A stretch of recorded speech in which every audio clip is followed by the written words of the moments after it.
Welcome back to the deep dive. Today we are taking a sledgehammer to one of the most cherished statues in the gallery of human culture. Chuckles, that's one way to put it. We are talking about the Eureka moment. Ah, yes. The ultimate romantic trope of science, isn't it? It really is. I think we all have this sort of cinematic reel playing in our heads when we think about scientific discovery. You know, you picture Isaac Newton under an apple tree, maybe dozing off. Or Blanc. An apple falls. When an apple falls on his head and suddenly he understands gravity. Or you picture Archimedes in his bathtub splashing around and then running naked through the streets shouting, "Eureka!" My favorite, Einstein just staring at a clock tower in Bern, and suddenly in this sort of fugue state, he invents relativity. Exactly. It's the great man theory, this idea that discovery is a lightning bolt of pure, unadulterated intellectual genius that strikes a solitary mind. It's a moment of, I don't know, divine inspiration. It's a beautiful story. It's a great story. It tells us that the human mind is the ultimate engine of progress. It is a beautiful story. But the source we're covering today argues that it's almost entirely wrong. That's what we're here for. We are diving deep into a book that I think is going to change how a lot of people look at the world. It's called The Engine of Scientific Discovery by Alexander Krauss, published just this year, 2026. Right. And Krauss is basically saying, stop looking at the who. Stop obsessing over the genius, over the person. And start looking at the how. Start looking at the tools. This is what he calls the method revolution. Krauss's central thesis is that scientific revolutions aren't sparked by better theories or, smarter questions. They're sparked by new tools, new instruments, new methods that let us physically perceive parts of reality that were completely invisible before. Okay, before we get into the nuts and bolts of this, I want to establish why we should listen to Krauss. Because, there are a lot of philosophers of science out there with big theories. Sure. But Krauss didn't just sit in an armchair and philosophize, did he? No, not at all. And that's what gives this book its weight. This is a data-driven project. Truly data-driven. Krauss and his team built this massive data set of over 750 of the most significant scientific discoveries in human history. 750? That is just a staggering number to analyze deeply. How do you even define significant in that context? It feels so subjective. That's a fair question, and it's one he addresses right at the start. Science is subjective. But Krauss anchored his data in the gold standard of recognition, the Nobel Prize. Okay, that makes sense. So he analyzed every single Nobel Prize-winning discovery in physics, chemistry, and physiology or medicine, from the very beginning in 1901 all the way up to 2022. Wow. That's 533 discoveries right there, the heavy hitters. So everything from the discovery of X-rays to CRISPR. Exactly. And then to fill in the gaps, because we all know the Nobel Committee isn't perfect, they miss things, they have biases. Yeah. He added major discoveries that appear in, say, standard university textbooks. Foundational stuff. The foundational stuff. But here's the key part, the thing that makes this whole project different. He didn't just read the Wikipedia summaries. He didn't read the biographies written 50 years later that, glorified the scientist. He went back and read the original papers. The day one papers. Exactly. He read the actual manuscripts where the discoveries were first announced to the world. He wanted to see what the scientists were actually doing in the lab at the moment of discovery. So were they sitting in a chair thinking? Or were they fiddling with a new machine? Precisely. And the data came back with a pretty clear verdict. Which was? Overwhelmingly, the primary driver of discovery is the generation of new data through new tools. The tool comes first. The observation comes second. The theory comes last. That reverses the entire scientific method as we were all taught in grade school. Completely. We're taught. You have a hypothesis, then you run an experiment, then you draw a conclusion. It's idea-driven. Right. You have an idea, you build a test, you get a result. Yeah. Krauss is saying, no. Most of the time, you build a tool, you turn it on, you see something weird. And then you come up with an idea to explain it. Precisely. And if you think about it, it makes so much intuitive sense. We are biological organisms. We evolved on the African savanna. Our senses are tuned for survival, not for understanding the cosmos. Right, we're built to spot lions in the grass, not to see quarks. Exactly. We see a tiny, tiny sliver of the electromagnetic spectrum. We call it visible light. We hear a narrow range of frequencies. We can't see atoms. We can't see distant galaxies. We can't see the bacteria on our own hands. We are walking around with blinkers on. We are walking around in a dark room with a tiny, dim flashlight. We can stand in that room and theorize all day about what's in the corners. We can write beautiful, elegant mathematical equations, about what might be in the dark. But we'll never actually know. We'll never know until someone hands us a bigger flashlight. Or a night vision goggle. Or a thermal camera. Right. The tool is a prosthetic sense. It extends our perception into a realm that our biology completely locks us out of. And once you turn that new light on, the discovery isn't a stroke of genius. It's an inevitability.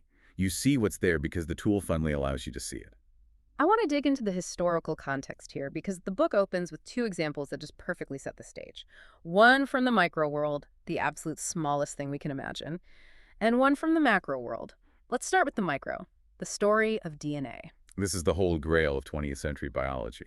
I mean, by the 1940s, we knew that traits were inherited. We knew genes existed. Right. But it was a total black box. We had no idea what the physical structure of our genetic material actually was. And you had some absolute heavy hitters working on this. Linus Pauling, who was basically the rock star of chemistry at the time, was racing to figure it out. Pauling was brilliant, no question. He was a master model builder.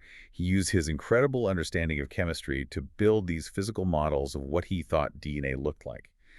And he proposed a structure called a triple helix. 3 strands. 3 strands, with the phosphate backbones tucked on the inside.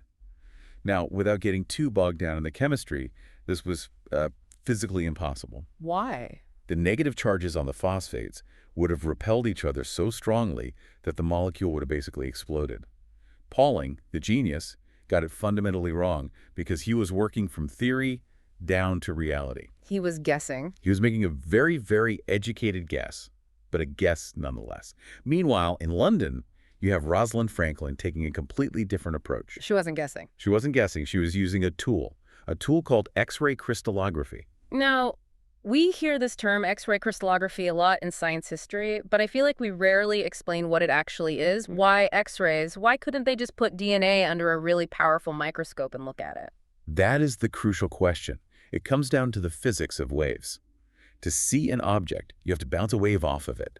But the wave has to be smaller than the object you're trying to see. Think of it this way. If you try to feel the shape of a tiny Lego brick while you're wearing giant puffy oven mitts, you can't do it.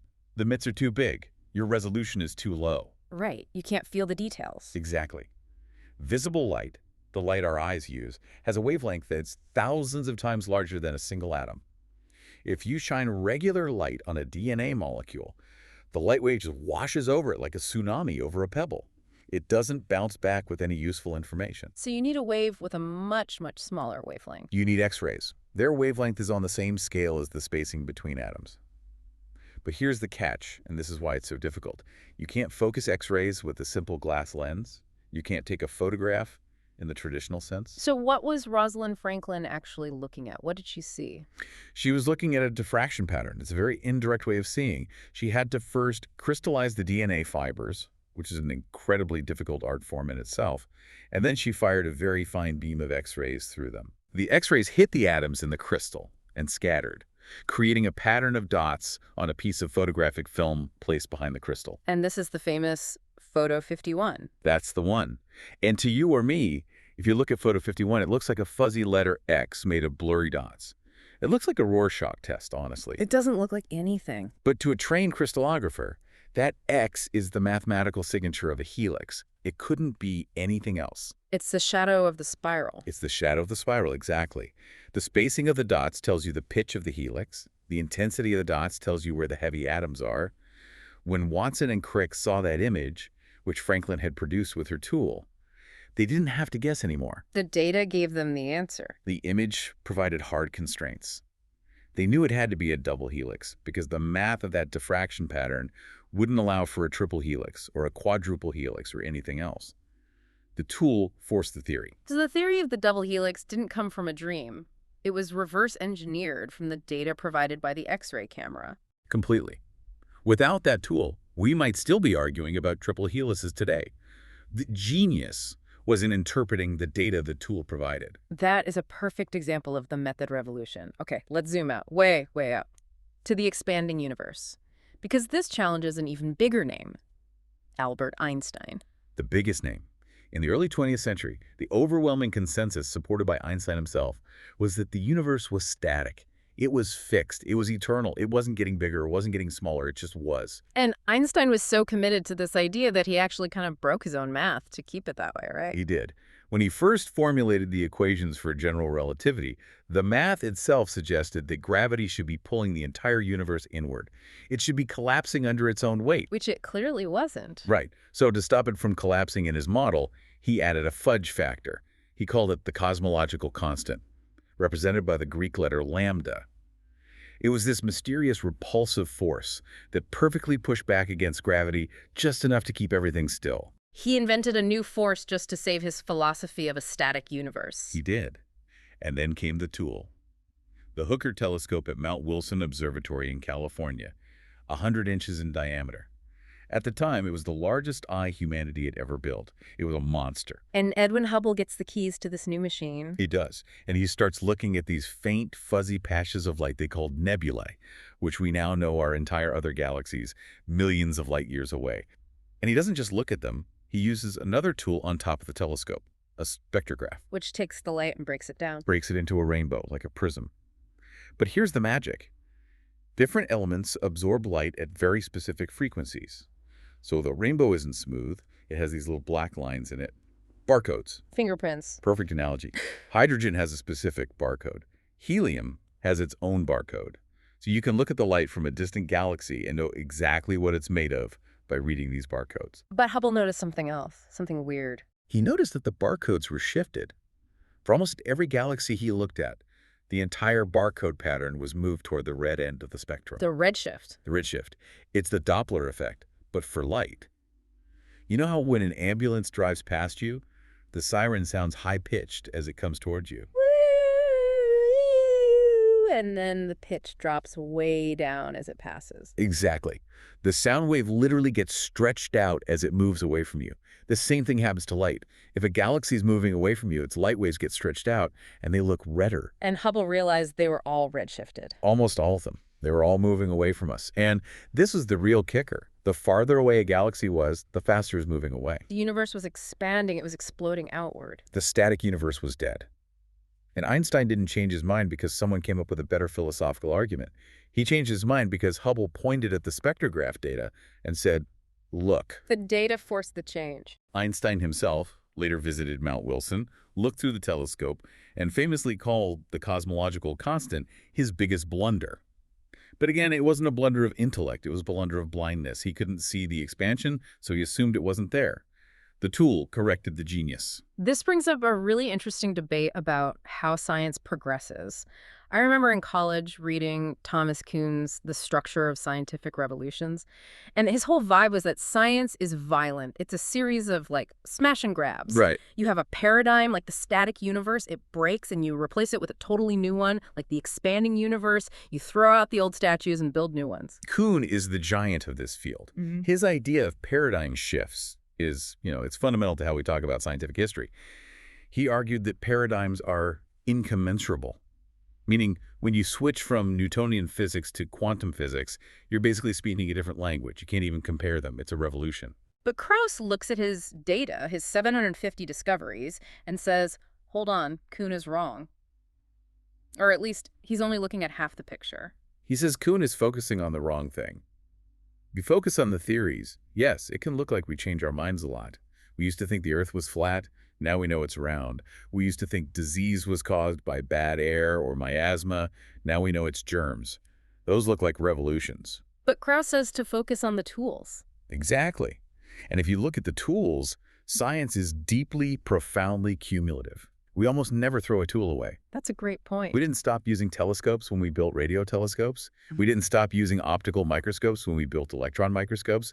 We just kept adding new instruments to the toolbox. So we're not tearing down the old house and building a new one. We're just building a bigger garage and filling it with more stuff. That's a perfect way to put it. Yeah. Krauss actually crunched the numbers on this. He found that out of his entire data set of over 750 major discoveries, only about 1% of the major tools or the discoveries they made have ever been abandoned or proven wrong. Wow, 1%. It's a massive retention rate.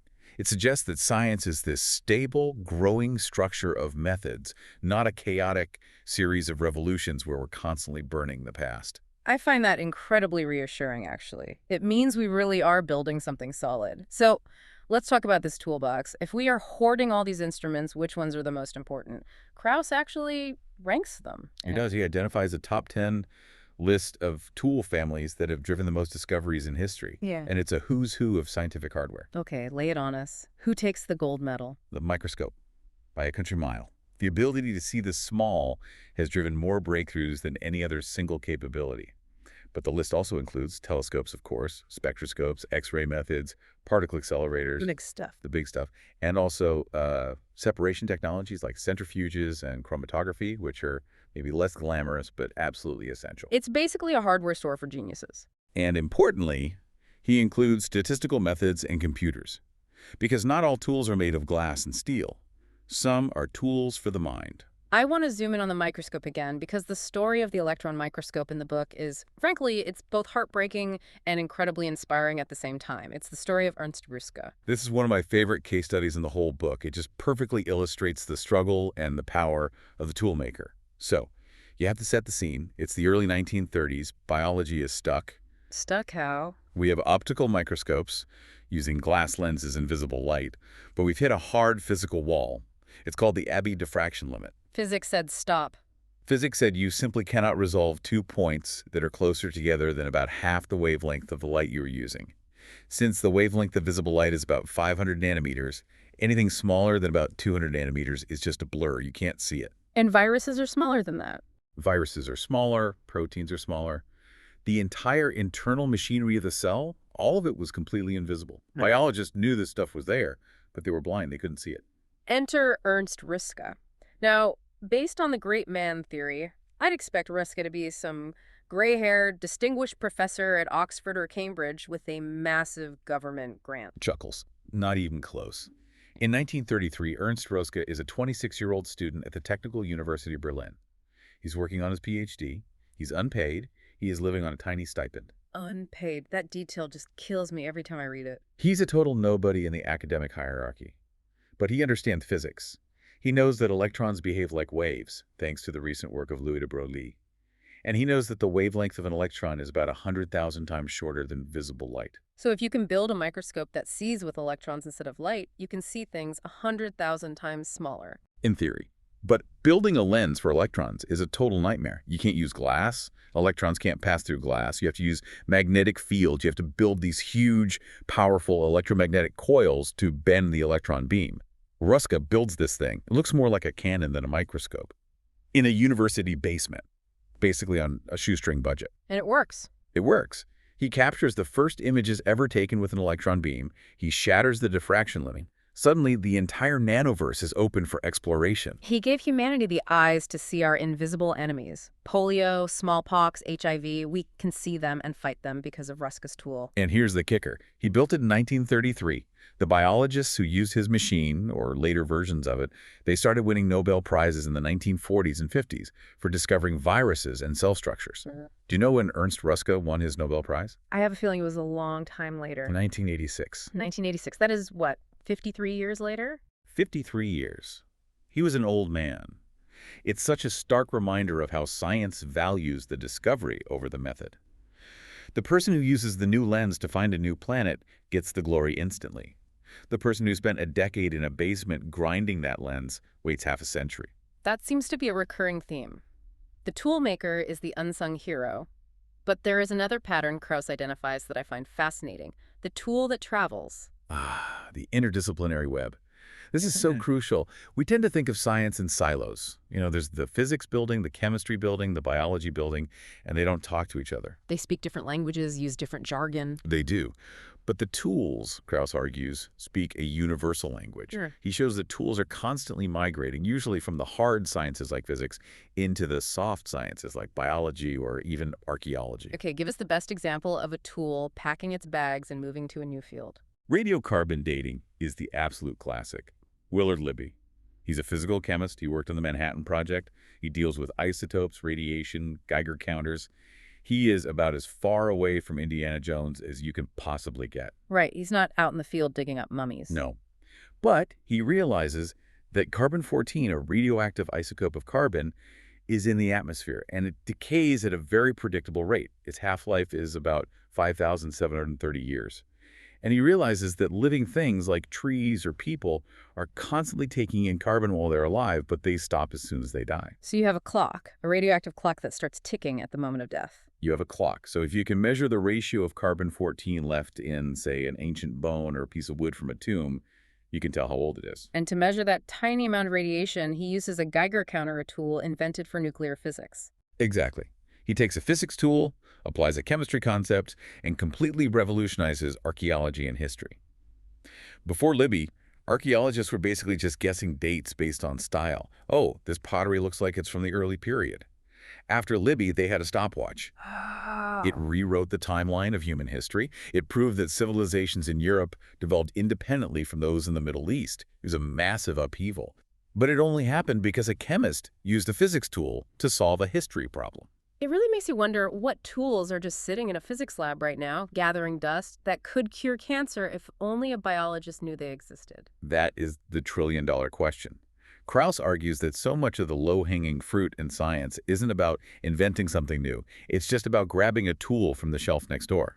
So let's talk about the logistics of this. How do these tools actually get made and used? Krauss breaks it down into what he calls the 3 pathways to discovery. Right. He looked at all 750 discoveries and categorized them by how the tool and the researcher actually interacted. Yeah. It's a really useful framework. Okay, walk us through them. What's pathway 1? Pathway 1 is the do-it-yourself route. This accounts for about 25% of discoveries. This is Ernst Ruska. The researcher has a specific problem. They realize no tool exists to solve it, so they have to stop their research and become an engineer. They build the tool themselves, and then they use it to make the discovery. Okay, that makes sense. Pathway 2. Pathway 2 is the adopter. This is the most common path. By almost half the cases, 47%. This is the researcher who looks around, sees a tool that was invented by someone else, often in a totally different field, and says, hey, wait a minute, I can use that. That's the radiocarbon dating example, Libby adopting the Geiger counter. Perfect example. And pathway 3. Pathway 3 is where the tool is the discovery. This is about 28% of cases. This is when the invention of the method itself is so profound, so game-changing, that it counts as the breakthrough, even before it's used to find anything specific. And this brings us to a story I absolutely have to tell because it involves a Honda Civic and a surfer, the story of PCR. Oh, Kerry Mullis, the Yeah. ultimate Pathway 3 story. And Kerry Mullis was, well, he was unique. He was not your typical stuffy academic. He was a surfer, a counterculture guy living in California in the 80s. But he was working on a very, very hard problem. He was working at a biotech company called Cetus Corporation. And the problem was DNA amplification. You see, we could find tiny traces of DNA, say, from a single hair or a drop of blood at a crime scene, but there was often so little of it that we couldn't actually run any tests on it. We needed a photocopier for DNA. We needed a photocopier for DNA, a way to turn one strand into a billion strands quickly and cheaply. And the legend, which he tells in his own book, is that the idea just hit him while he was driving. Yes. The story goes it's 1983. He's driving his little silver Honda Civic up the Pacific Coast Highway at night with his girlfriend asleep in the passenger seat. And he's just visualizing the chemistry in his head. He realizes that if you heat a strand of DNA, the double helix unzips. It splits into 2 separate strands. Denaturing. Right. Then if you cool it down, you can get these little DNA markers called primers to stick to the strands. Then you add an enzyme, a polymerase, and it rebuilds the missing half of each strand. So 1 helix becomes 2. And then you just do it again. You do it again, you heat it up, the 2 become 4. Heat again, 4 become 8. It's exponential growth. Within about 30 cycles, which takes a couple hours, you have over 1 billion copies from a single starting molecule. It's so elegant. What about the complexity of the tool itself? Was it this massive, expensive machine? That's the beauty of it. It was shockingly simple. You needed a test tube. You needed a heat source that could cycle temperatures. You needed the primers and the polymerase enzyme. The enzyme was the key, right, from that bacteria in the hot springs. That was the final piece of the puzzle. An enzyme that could survive the boiling temperatures, Taq polymerase. But the whole thing cost maybe a few $100 to prototype. And it changed the world. PCR is the basis of modern forensics, of paternity testing, of how we diagnosed COVID-19 from a nose swab. It is the engine of modern genetics. And Cetus eventually sold the patent for $300 million. For which Mullis got a $10,000 bonus. Chuckles. The classic story of the corporate scientist's lot in life. But it just illustrates Pathway 3 perfectly. The invention of the method of PCR itself was the giant leap for mankind. You know, when we look at Riska the student and Mullis the surfer, and even Jocelyn Bell Burnell, who we'll get to in a minute, they don't fit the stereotype of the sage on the stage. Krauss has data on this too, right? He calls it the discoverer He profile. does, and it really contradicts the common stereotype. We tend to think that big discoveries come from established, famous senior professors at top-tier universities like Harvard or Stanford. Right. But the data shows that these method-driven discoveries, the ones that come from new tools, very often come from young researchers, graduate students, or people working at smaller, less famous institutions. Why is that? Is it just that young people have more energy or are more creative? Energy is part of it, but Krauss has a better term for it. He calls it method curiosity. When you are a senior professor, you have spent 30 years teaching the current theories. You are deeply invested in the status quo. You know what works and what's impossible. You have tenure, you have a reputation to protect, you're not going to waste your time on some crazy new machine that probably won't work. Exactly. But a graduate student, they're often given the grunt work. Here, go spend all week calibrating this finicky new machine that just arrived. They're closer to the hardware. And because they don't know what's impossible yet, they are willing to tinker. They're willing to try things that a senior professor would just dismiss as a total waste of time. It's the advantage of ignorance, or at least the advantage of not having dogma baked into your brain yet. And the interdisciplinary factor plays a huge role here too. Young researchers are often moving between fields, learning new techniques. If you know a little bit of electrical engineering and a little bit of biology, you have a massive advantage over the person who only knows biology. You can build the tool you need to answer your question. This all leads us into maybe the most controversial word in all of science. Luck. Serendipity. The three princes of serendip. We love these stories of accidental discovery. Oops, I left the Petri dish open by the window and some mold grew on it. Hello, penicillin. But Krauss pushes back on this idea hard. He hates the word luck. He thinks it's a lazy explanation. He argues for what he calls engineered serendipity. Okay, explain that distinction. It sounds like a contradiction. It does, but it's not. Let's look at the discovery of the cosmic microwave background. This is the faint afterglow of the Big Bang, the oldest light in the universe. It was discovered by Arno Penzias and Robert Wilson at Bell Labs in 1964. The pigeon poop guys. The pigeon poop guys, exactly. They had this massive horn antenna, a giant radio telescope that looked like a huge ear trumpet. They were trying to use it for satellite communication. But they had a problem. There was a hiss, a constant low-level static noise in their receiver no matter where they pointed it. And being good scientists, they were rigorous. They didn't just ignore it. They checked everything. They pointed the antenna at New York City. Was it man-made radio interference? No. They waited for different times of day, different seasons. The hiss was always there. They even climbed inside the antenna and scrubbed off what they called a white dielectric material. Which was, in fact, pigeon droppings. Chuckles, yes. They thought the heat from the bird poop might be causing the noise. But the hiss remained. It was coming from everywhere, all the time, with the same intensity. Eventually, they connected with physicists at nearby Princeton who realized what they were hearing. They were listening to the radiation left over from the birth of the universe itself. They had found the echo of the Big Bang. Now, that feels like the definition of luck. They weren't looking for the Big Bang. They were just trying to get a clear phone line to a satellite. It feels like luck. But Krauss asks the crucial question. Could they have found it without that specific horn antenna? No, absolutely not. No. That antenna was, at that moment, the most sensitive radio receiver on the planet. It removed a blind spot. It allowed them to hear something that was completely inaudible before. Once you remove the blind spot, the observation becomes almost inevitable.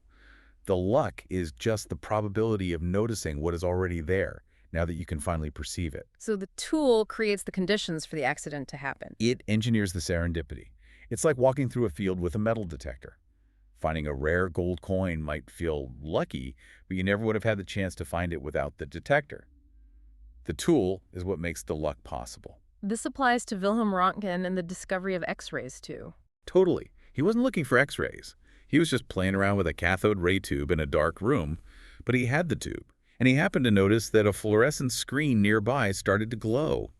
If he hadn't built that specific setup, the tool, he could have stared at the wall for 1,000 years and seen absolutely nothing. Krauss has a great term for this causal link. He calls it the quasi-experiment. That's the one. The logic is so simple. Before the tool exists, the probability of discovery is basically zero. After the tool is turned on, the probability of discovery approaches 100%, often almost immediately. The intention of the scientist doesn't even matter. The tool dictates what will be found. There's one more example of this engineered serendipity that I really want to touch on, because it also involves a pretty famous Nobel snub, Jocelyn Bell Burnell. Ah, the discovery of pulsars. This is a classic case. It's the late 1960s, and Jocelyn Bell Burnell is, guess what, a graduate student? Again, with a young profile. Exactly. Yeah. She helps build a massive new radio telescope in a field in Cambridge. It's not one big dish. It's basically miles and miles of wire strung up on poles. And her job was to analyze the data that came out of this new instrument. Right, which in those days meant poring over kilometers of paper charts with squiggly lines on them. And she notices this tiny, weird little bit of scruff, as she called it, a tiny blip on the chart that repeated with unbelievable precision, exactly every 1.33 seconds. A pulse. A pulse. Hmm. It was so regular, so unnatural, that for a while they half-jokingly thought it might be aliens. They labeled the first signal LGM-1 for little green men. I love that. But it turned out to be something even stranger. A new class of celestial object. A neutron star, the collapsed dead core of a massive star, spinning hundreds of times a second. A pulsar. She found it. She analyzed it. She was the one who flagged it as important. Who got the Nobel Prize for the discovery? Her supervisor, Anthony Hewish, and another radio astronomer, Martin Ryle. Burnell was left out. It's now considered one of the big oversights in the history of the Nobel Prize. But it reinforces the point perfectly. The tool, that giant field of wires, made the invisible visible. And she was the first one to see it because she was the one looking through the new lens. The discovery was inevitable once the telescope was built. Yeah. She was just the dedicated person who found it first. So we've established that tools are the engine of discovery. But does it happen instantly? You build a tool, and the next day you win a Nobel. Krauss talks about time lags. Yes, and this is a really interesting metric he tracks. How long is the gap between the invention of a new tool and the major discovery it enables? What's the trend? Is it getting longer or shorter? It's shrinking fast. Yeah. In the 1800s, the average gap was about 30 years. 30 years, wow. In the early 1900s, it dropped to around 21 years. In the modern era, since 2000, it's about 6 years. And in hot fields like medicine and biology, it's down to about 18 months. That is incredibly fast. Things are accelerating. Sometimes it's immediate. He found that about 10% of all major discoveries happen the same year the enabling tool is invented. Think about LIGO, the Laser Interferometer Gravitational Wave Observatory. The machine that detects ripples in space-time. Right. They did a major upgrade in 2015 to make it way more sensitive. They turned the new upgraded machine on, and within days, boom, they detected the collision of two black holes a billion light years away. The discovery was literally just waiting at the door for the tool to be ready. Exactly. But there is a dark side to these time lags. Krauss calls it the tragedy of delays. The missed opportunities. This is what happens when a powerful tool sits on a shelf in one university department and the people who desperately need it in the department next door don't even know it exists. Okay, what's the worst example of this in the book? For me, it's optical tweezers. They were invented by a physicist named Arthur Ashkin at Bell Labs in 1970. It's a tool that uses a highly focused laser beam to trap and hold tiny particles. It's basically a real-life tractor beam from Star Trek. That sounds amazing. It is. Physicists played with it for years, moving around little glass beads. But biologists, at the same time, they were struggling. They had no way to manipulate individual cells or strands of DNA. They didn't start using optical tweezers in their field until 1987. So that's a 17-year gap. A 17-year gap. Yeah. Think of the research that could have been done. Think of the discoveries about how cells work that were delayed for almost 2 decades. It's a generation of lost science, simply because of those disciplinary silos. Krauss mentions this happening in economics too, right? Yes, with a method, not a physical tool. Randomized controlled trials, or RCTs. Medicine has used them since the 1940s to test new drugs. You have a control group that gets a placebo and a treatment group that gets the real drug.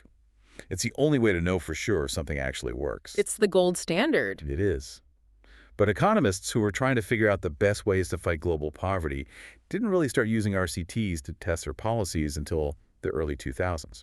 So for decades, we were spending billions and billions of dollars on aid programs without actually testing them with the same rigor we used to test a new brand of aspirin. Correct. We were basically guessing, just moving that one tool, the RCT from medicine, over to economics, won Esther Duflo and her colleagues the Nobel Prize. It was low-hanging fruit that had been sitting on the tree for 50 years. So if we want to fix this, if we want to speed up science and avoid these tragic delays, what do we do? Krauss proposes a method revolution. What does that mean in practice? It's a direct call to action for how we fund science. Right now, most government funding is hypothesis-driven. You have to write a grant proposal that says, I have a clever idea about how cancer works, and I want to test it. But as we've discussed, you can't have an idea about something you can't even see yet. Exactly. If you lived in 1600 and wrote a grant proposal saying, I want to study the bacteria that live on my teeth, they would have laughed you out of the room. You didn't know bacteria existed. You first needed to write a grant that said, I want to spend 5 years grinding better lenses to build a more powerful microscope. So we need to fund the tool makers directly. We need to fund dedicated method labs. We need to put money into pure engineering of detection and measurement without a specific hypothesis in mind. We need to start valuing the people who build the microscopes just as much as we value the people who use them to find new viruses. And this framework also gives us a way to predict the future, doesn't it? If you want to know where the big breakthroughs will be in 2035, don't look at the fashionable theories. Look at the new tools being built today. Follow the tools. That's the mantra of the book. So where should we be looking right now? Krauss points to 3 huge areas where tool innovation is exploding: AI, CRISPR, and quantum computing. Let's touch on AI, because people often think of AI as a kind of artificial brain, but Krauss argues it's actually more like a new kind of microscope. A cognitive microscope, that's Yeah. the term he uses. Look at something like AlphaFold from DeepMind. For 50 years, biologists struggled with the protein folding problem, trying to predict the complex 3D shapes of a protein based on its DNA sequence. It was just too mathematically complex for the human brain to solve. We hit a wall. We hit a hard wall. Then DeepMind points a purpose-built AI at it, and boom, problem solved. It predicted the structure of nearly all 200 million known proteins. It didn't do it by thinking like a human. It did it by finding incredibly subtle patterns in massive data sets that were completely invisible to us. It acted like a lens, allowing us to see a hidden order. CRISPR is the ultimate pathway 3 tool. It's not just a new way of seeing, it's a new way of doing. It turns biology from an observational science into a true engineering discipline. We aren't just watching cells anymore. We are editing their source code. That tool is so powerful that we can basically guarantee the next decade of medical breakthroughs will be driven by it. It fundamentally changes the edge of discovery. And that's the final, and I think the most hopeful point of the entire book. We tend to think of the great remaining mysteries, things like dark matter, the origin of life, consciousness, as these deep, almost philosophical impossibilities. We think they are too deep for our minds to grasp. But Krauss says no, they're just technical problems. We can't see dark matter because we haven't built a sensitive enough detector yet. We don't understand consciousness because our current tools, like fMRI scans, are too low resolution. They're blurry. They're the oven mitts trying to feel the Lego brick. So the limit of science isn't the limit of our imagination. It's just the limit of our current hardware. Exactly. There are no magic walls in nature. There is just a temporary lack of equipment. As soon as someone, probably some unpaid graduate student in a basement, builds the tool that can see dark matter, it won't be a deep mystery anymore. It will just be data. That completely demystifies the universe. It makes it feel accessible. It democratizes genius. You don't have to be born with Einstein's brain to change the world. You just have to be curious enough and stubborn enough to build a new way of looking at it. Method curiosity. That's the engine. So, as we wrap up this deep dive, I want to leave you, the listener, with a thought. We all have problems we're trying to solve in our jobs, in our creative work, in our personal lives.